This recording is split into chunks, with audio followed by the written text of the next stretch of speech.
คือพอผู้ปกครองเขาได้อำนาจมาเนี่ยนะเขาก็จะออกกฎหมายเป็นกฎหมายเนี่ยกฎหมายมีลักษณะ3อย่างหนึ่งเป็นรัฐาธิปัตย์คือเป็นข้อบังคับที่มาจากผู้มีอำนาจสูงสุดหรือองค์กรสูงสุดของรัฐเช่นรัฐสภาสองมีสภาพบังคับคือพอออกกฎหมายมาแล้วเนี่ยต้องบังคับกับคนทุกคนอย่าไปบังคับเฉพาะเจาะจงเฉพาะคนบางกลุ่มสามถ้าบังคับได้ทั่วไปก็คือในราชอาณาจักรของไทยนี่ก็บังคับได้ทุกคนทุกแห่งเช่นนายกตีหัวนายขอที่กรุงเทพก็คนที่ถูกตีเป็นผู้เป็นเจ้าทุกข์ก็สามารถจะดำเนินการให้จับตัวนายกที่ตีหัวเขาได้มาตีหัวที่เชียงใหม่ก็เช่นเดียวกันนี่คือเป็นลักษณะของกฎหมายที่นี้กฎหมายบางเรื่องเนี่ยนะอย่างกฎหมายทางต่างประเทศเขาถือมากว่าถ้าเป็นกฎหมายแล้วต้องสามารถดำเนินการตามกระบวนการยุติธรรมได้ไม่ใช่สั่งอย่างเดียวอย่างมาตรา 44 นี่เป็นการสั่งอย่างเดียวแล้วไม่ผ่านกระบวนการศาลในต่างประเทศเขาไม่ยอมรับฉะนั้นการลงโทษคน punishment without due process of law การลงโทษที่ปราศจากกระบวนการยุติธรรมเนี่ยในต่างประเทศที่เจริญแล้วเขาไม่ทำกันฉะนั้นประเทศไทยต้องแก้ไขตรงนี้ว่าต้องยกเลิกมาตรา 44 การกระทำใดที่ขัดต่อกฎหมายก็ให้ไปกระบวนการสู่ศาลไปเมื่อออกกฎหมายนี้มันจะเกิดสร้างความเป็นธรรมในสังคมความยุติธรรมเพราะว่าคนที่ใช้อำนาจเนี่ยคนที่ประกาศถ้าเป็นปัจเจกชนก็คือสามัญชนมีกิเลสมีตัณหามีความอยากมีความโลภแต่ฉะนั้นถ้าออกในรัฐสภามันถกเถียงกันว่ามันมีผลกระทบอย่างไรแล้วก็ถ้าไม่พอใจก็ยื่น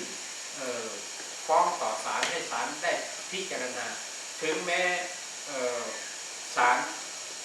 พิจารณาเนี่ยศาลก็ไม่ใช่คนเดียวที่ออกกฎหมายเพราะนั้นรัฐสภาเป็นคนออกกฎหมายศาลเป็นผู้ตัดสินว่านี่ถูกต้องฝ่ายบริหารฝ่ายปกครองก็เป็นใช้กฎหมายถ้ามันผลกระทบก็ให้ศาลเป็นคนตัดสินไม่ใช่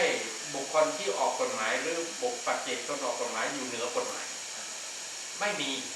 ที่นี้ประเทศไทยที่ปฏิวัติ 2475อัญเชิญพระมหากษัตริย์มาเป็นพระมหากษัตริย์ภายใต้รัฐธรรมนูญพระองค์ก็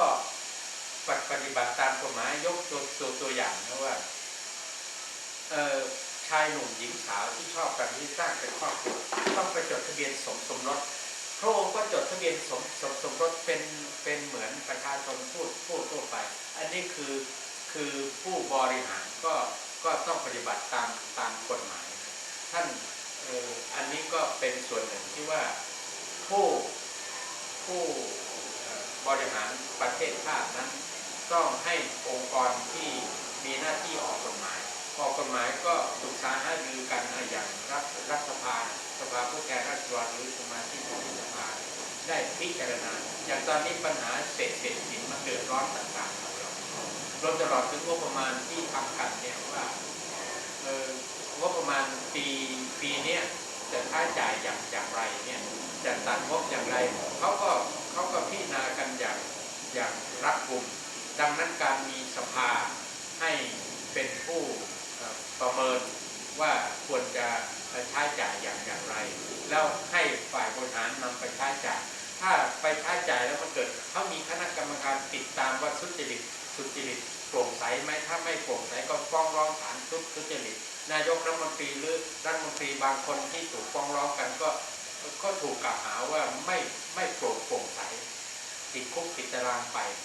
อันนี้ก็เป็นเรื่องของการบริหารงานที่เขา